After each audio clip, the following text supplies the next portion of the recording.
And now I'm going to turn it over to Luz Gonzalez. Luz is a phenomenal leader, incredible communicator. In fact, that's her expertise, is inclusive language, inclusive dynamics, conversation, negotiation. And she's a phenomenal coach in the area of diversity, equity, inclusion, but really effective communication. And she is going to be our facilitator today. She is one of our Leadership Global members, but she's also a diversity, equity, inclusion roundtable council leader. So glad you're with us today, Luz, to have today's conversation take shape and form. And I'm going to turn it over to you now. Thank you so much. Thank you, Linda, and thank you everybody for participating. I know your time is precious, and I appreciate so much that you wanted to give your time to us so we could all grow together in this conversation. I am honored to interview and facilitate this meeting today with Nicole Mitchell. And let me give a little background on Nicole. Nicole serves as a Cedars-Sinai's inaugural Chief Diversity and Inclusion Officer, where she's been responsible for providing strategic leadership, developing and driving the implementation of programs and initiatives that promote a culture of diversity, inclusion, and belonging. Now, Nicole Mitchell has over 10 years in the industry where she creates and she drives culture change in both the for-profit and not-for-profit sectors. And this has been with organizations, huge organizations, where it's about diversity and corporate social responsibility, and organizations such as Kia Motors America and companies like Honda Manufacturing. She's developed multifaceted strategies for diversity and inclusion, which encompass human resources, employee engagement, philanthropy, communications, you name it, she's done it, and she knows what she's doing with this sector. She also holds a master for business administration, and she's a certified diversity professional through the National Diversity Council. Everyone, please give a warm welcome to Nicole Mitchell. She's a mommy of two, lives in Los Angeles with her husband and her fur baby. Everybody. Yes. And Nicole, would you like to say a few words? Sure. Thank you so much. I'm going to apologize in advance that my voice sounds like this, but this is really good. So we should be excited that my voice decided to come through in this capacity for our conversation today. But thank you for the introduction. Thank you for having me. I just want to add a couple things to our introduction. So something that we do here at Cedars-Sinai is we think about an accessibility factor, particularly when we're doing video calls. So what we like to do in our introductions is I'd like to add this. So Nicole Mitchell, Chief Diversity and Inclusion Officer. My pronouns are she, her. I am actually a cisgender biracial woman. I'm half Black, half white. I have dark, medium, curly brown hair that's about shoulder length, and I'm currently wearing a green shirt. Happy St. Patrick's Day, since I see a lot of green shirts in the audience as well. And we like to do that in case we have any visually impaired folks that are joining us. So it allows them to understand who's speaking. So I just wanted to bring that as part of my introduction, but I am so excited to be here and to have a conversation with you all and answer any questions that you might have as we go along this journey that Luz and I have laid out to talk about today. Thank you, Nicole. And in the spirit of diversity, I have light green on, so we can show a huge spectrum of green. So today's agenda is we want to talk about engaging DE&I, diversity, equity, and inclusion in a hybrid world. Many of us are being asked to come back to the office. Some of us are luckily getting to choose which one do we prefer, but sometimes we don't have that option. And we want to make this a conversational style. So let's dive a little bit deeper. And I want to go into the first question. Why are you doing diversity, equity, and inclusion work as your career? It's such an interesting question. I gave you a little bit about my background. I'm biracial, and that's an important piece of who I am, and I think really foundational to the work that I do, because I remember growing up having conversations and seeing my family being very different than some of the other families that I was around.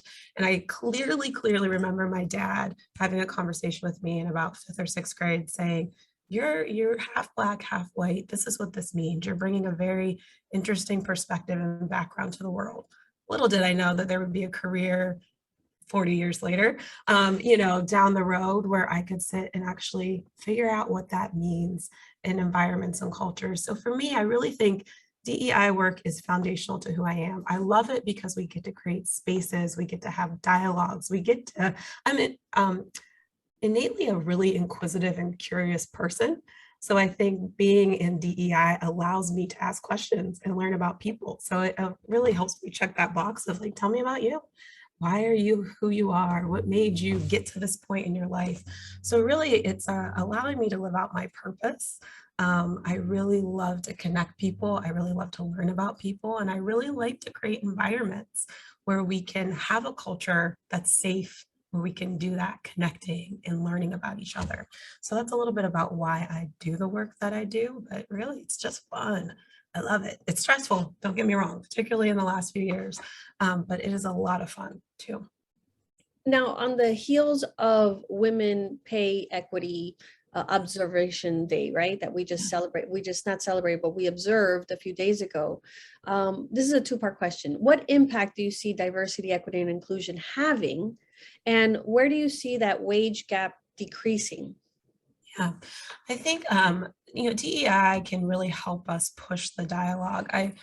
We've talked about the wage gap, forever now, but I think we're starting to use data to really look at where discrepancies lie. And I think for companies who are doing things right, and I even think from a consulting perspective, there's so much more data out there that we can sit, and when we're asking for fees from our clients, there's data to help you kind of justify why you should be getting a fee that you should be getting, or why you're getting a salary that you should be getting. And I think that DEI plays a huge role in that. So before we might have been just talking about gender differences, right? Now we can dive in a little bit more and we can see where the gaps really exist between if you're LGBTQ, if you're Black, if you're Hispanic Latino. So we're starting to look at that. And I do think without this conversation around DEI, we wouldn't be able to dive into it as deep to start to understand those gaps. To also provide platforms for people to ask questions and to really justify why they should be getting paid more, to understand their value. And I think that, I'm a firm believer of data helps us make really strategic and important decisions in DEI. There's the heart piece that is critically important, but the data piece is also critically important for us to push strategies forward and to justify why we should be doing things. So I do think that's one way that DEI can really play a role in the pay equity gaps. And I think where we're starting to see some things, I think we have a lot of work to do, right? Like, I would love to say that we're seeing change. Sure, we're talking about it more. I think that's step one, but I do think that there's still a lot of work to do. I know from our perspective, we continually look at, are we paying a living wage? What does it look like across the board by level?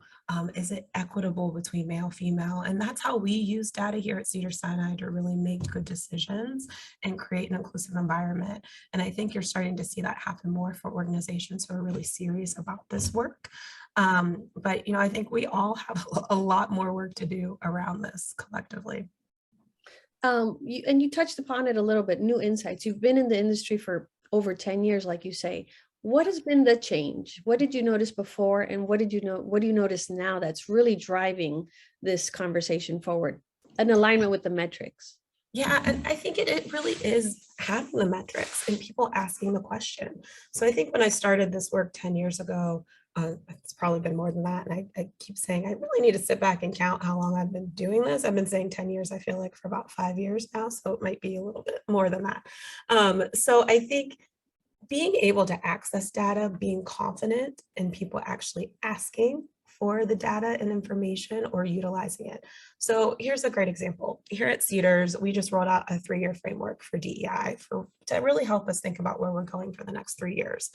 One of the things that I took our Executive Diversity and Inclusion Council through is looking at our engagement score data and slicing and dicing that information by race and gender, by generation, and really even by level. That wasn't something that we did before, right? It was like we had our pulse for engagement survey, and we looked at it just kind of by department. We never asked further questions. And I think that really has changed because people want to know. We want to know how we can really put programs and support systems in place to create a more inclusive environment where we're missing opportunities or where we have some really big opportunities to do better. That is a huge shift. I think before it was really just kind of getting stuff out there, talking about it. the foundational things, which we still do, and those are all critically important. You know, we need to talk about Black History Month. We need to talk about Women's History Month.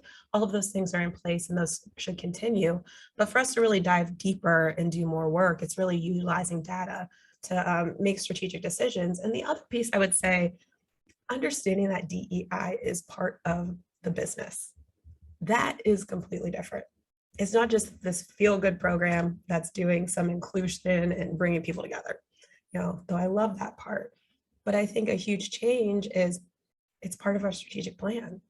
It's an organizational goal. How are we changing this culture? That is completely different. And I think you're seeing that movement across really, I would say the globe, really around just the importance of DEI and how it can impact business. And I don't know that that was really what it was about 10 years ago. I love your answer because it's so true. In the end, when it comes to the business world, it's about doing good business, creating great decisions to drive metrics, to drive numbers up. And I think if you're very intentional with your diversity, equity, and inclusion, it should fall in line with each department. Right. And that's the beauty of with our 3-year plan. You know, it was important for me to have that DEI, of course, after, you know, we're in healthcare. We have a dual pandemic, we're living it. We have our people on the front lines, and then we literally have this racial reckoning that's happening in the US, right? We're continuing that. Everybody thinks this work is important, but we didn't have a path forward. So now that we have this 3-year plan, where we're marching forward in, you know, looking at how are we changing what representation looks like? How are we measuring culture and belonging? How are we really looking at pipeline development? Those are all things that we're focused on, and we didn't have that before. But the cool thing, I think it's cool, that's because I love this stuff and I think all DEI stuff is cool and interesting, is that we're really diving into how this is a thread throughout the whole organization. And I think that's very different. So Liz, to your point, it really is foundational to how organizations function. And I think people are waking up to realize that. So in our marketing messages to our patients, from our perspective, do we have diverse voices, images? What's the messaging that we're putting out? And how does that on our end really increase patient satisfaction, engagement of our employees, help close health equity gaps? And that's very different than what was happening before. I love this conversation. Now, we have all experienced pre-COVID life, post-COVID life. Right. And this is like a 2-part question. One of the things that I recognize when I'm talking about diversity, equity, and inclusion is sometimes it's tainted. Some people don't really get it. How do you get people to care? Because ultimately it is about caring about people, right? When you become, when you care about them, when you listen to them, you become inclusive. And when you become inclusive, you collect a whole diverse group around you. Yeah. People think differently. Now, touch on how the journey was for you pre-pandemic and post-pandemic, and, Right. and how it helped you build your program. Yeah, so pre-pandemic, I joined Cedars in 2019. So before any of the world exploded with any of the craziness, and I came on and we were listening and we were really building that foundation, because as Liz shared, I'm the first person to officially take this role on at Cedars, and D&I is foundational to who we are. We're a Jewish hospital. We were started because Jewish physicians and patients could not be served or trained in hospitals here in Los Angeles. So we really get that piece of it, right? But formally, we didn't really start doing this work until 2019. So we were listening, learning, building foundation, getting communications together. And then the pandemic hit. And I think, Lisa, I shared this with you. It was like we were lost. Nobody cared about DEI, right? When the pandemic hit. We are in healthcare. Literally, we were saving lives and figuring out what the heck COVID-19 is. So our stuff didn't matter. So it was really interesting to kind of take a step back and say, okay, well, we can't even meet in person. We're not allowed to be together anymore.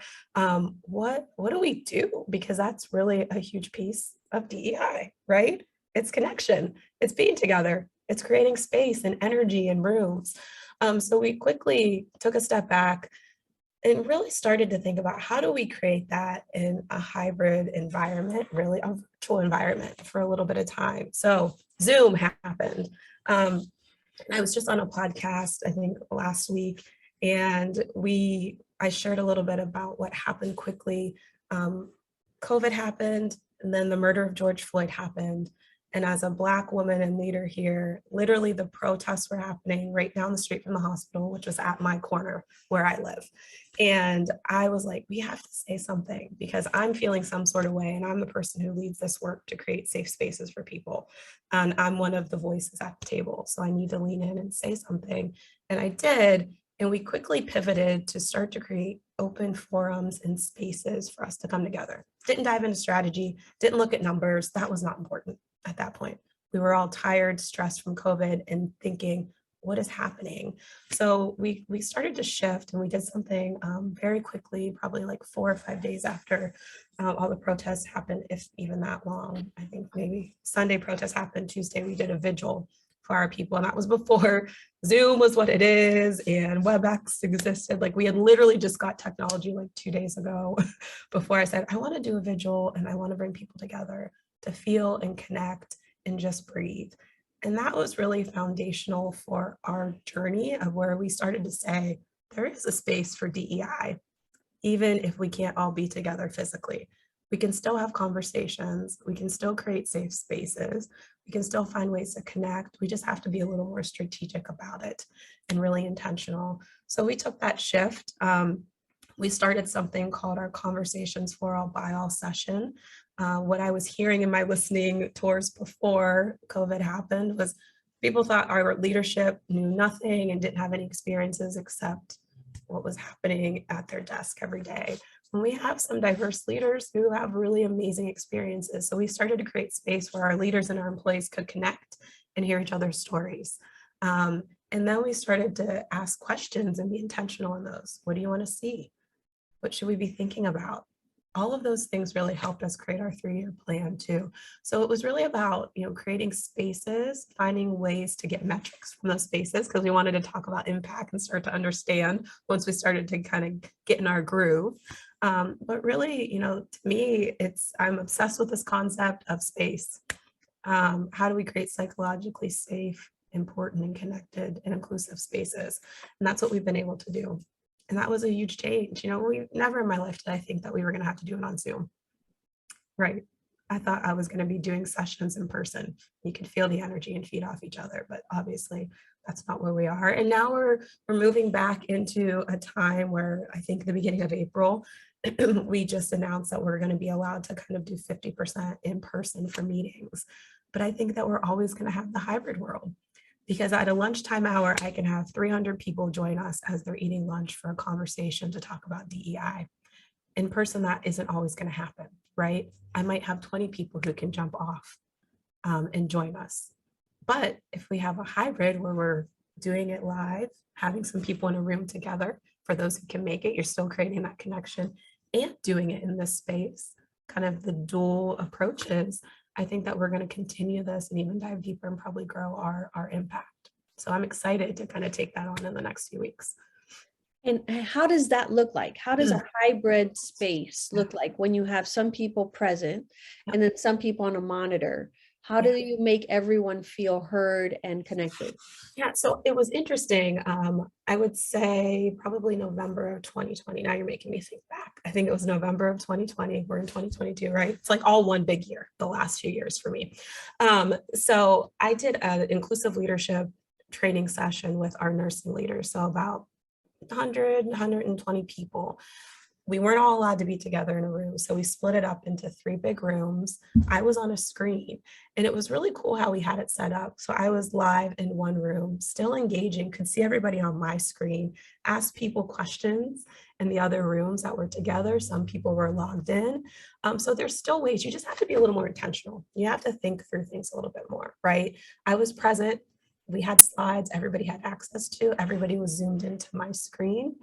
But I could still see and had people come up to a mic in another room. There was a camera in the other room to say, hey, talk to me about, we do an exercise to think about your circle of influence. And when you do that, sometimes you realize your circle of influence is not that diverse and you might need to mix it up a little bit. So we asked people to share what they learned. And it was cool because we had people from each room share. Everybody could see it on the big screen behind me. We had people on Zoom. So I think that there's a lot of ways to do it. That was new for us. I mean, that was in November of 2020, right? we're in a different place now. We're a little bit better at all of this engagement. But I think there's ways to do it. You just have to be really thoughtful and super intentional of how you're going to engage those people and understanding who's there too, right? And I think those are really big pieces. And going back to something you said that really touched me, you said you were feeling something during the protests, during the murder, during everything, and you're the head of DE&I, and you said, if I'm feeling something, how are the people I'm with feeling? So I really appreciated you talking about, you had a pulse on your feelings, and you said, this must be going on throughout the organization. Let's do something. And the fact that the company supported you in that. How about when people are not so supported in their organization? How can they move forward to be heard, to create that support system?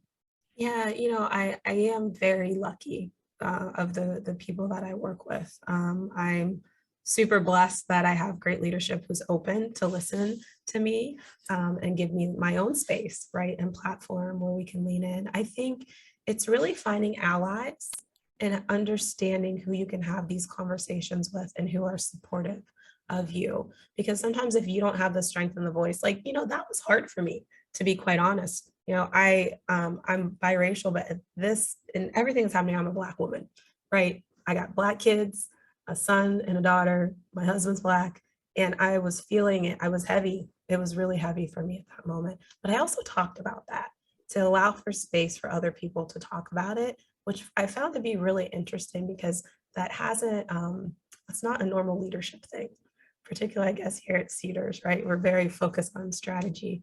And it allowed some of our leaders to even lean in and start to talk about who they were. And that's been a shift that we've been seeing, very, very different.